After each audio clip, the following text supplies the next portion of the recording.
मंडळी नमस्कार. खिलार शेतकरी शान परिवारमध्ये आपल्या सर्वांचं स्वागत आहे. तर चॅनल सबस्क्राईब केला नसेल तर आजच करा आणि आत्ताच करा.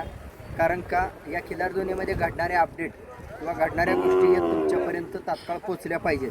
तर आज आपण चर्चेनं तालुका जिल्हा विजापूर या ठिकाणी आलेलो आहोत आणि या ठिकाणी खिलारची यात्रा दरवर्षीप्रमाणे भरलेली आहे.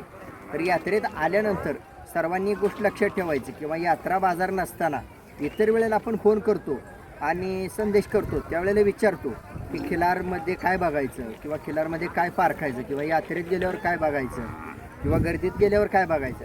तर मंडळी सर्वांना एक विनंती आहे की यात्रेत गेल्यानंतर किंवा गर्दीत गेल्यानंतर आखीव रेखीव कोरीव काटाळ हा शब्द ध्यान धरून प्रत्येकाने आठवणीनं अभ्यास करायचा आणि ज्या ठिकाणी हे तुम्हाला बघायला मिळतंय तर त्या गोष्टीची नोंद तुमच्या मोबाईलमध्ये ठेवा.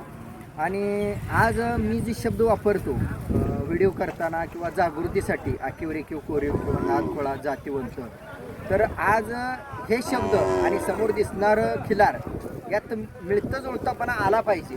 आणि त्यानंतर समजायचं की आपण या चॅनलमधून किंवा मी सांगितलेल्या गोष्टी शिकलात म्हणून. त्यानंतर आज यात्रेत आल्यानंतर व्हिडिओ, फोटो आणि वास्तव या तीन गोष्टींचा अभ्यास करायला विसरू नका. आणि हा अभ्यास जगापुढे मांडायला विसरू नका, कारण हा अभ्यास खूप महत्त्वाचा आहे. हा शेतकऱ्यांसाठी, खिलारवाढीसाठी, जागृतीसाठी, यासाठी हा अभ्यास या यात्रेत आल्यानंतर करायचा.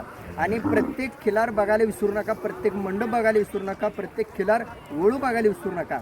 आणि प्रत्येकाची पारख किंवा प्रत्येक खिलारचा जमेल तेवढ्या वळूंचा आई वडील त्यांची चौकशी करत चला. त्यानंतर आज तुम्हाला खात्री होणार आहे की ह्या खाणीचा बैल आहे, ह्या वंशाचा बैल आहे आणि तो बैल आपल्याला भरवायचा आहे, हा बैल आपल्याला भरवायचा आहे. त्यामुळं ह्या गर्दीतून आज आपल्याला परफेक्ट बनायचं आहे हे लक्षात ठेवायचं. ह्या दृष्टिकोनातून तुम्ही खिलार पारख करू शकता. धन्यवाद.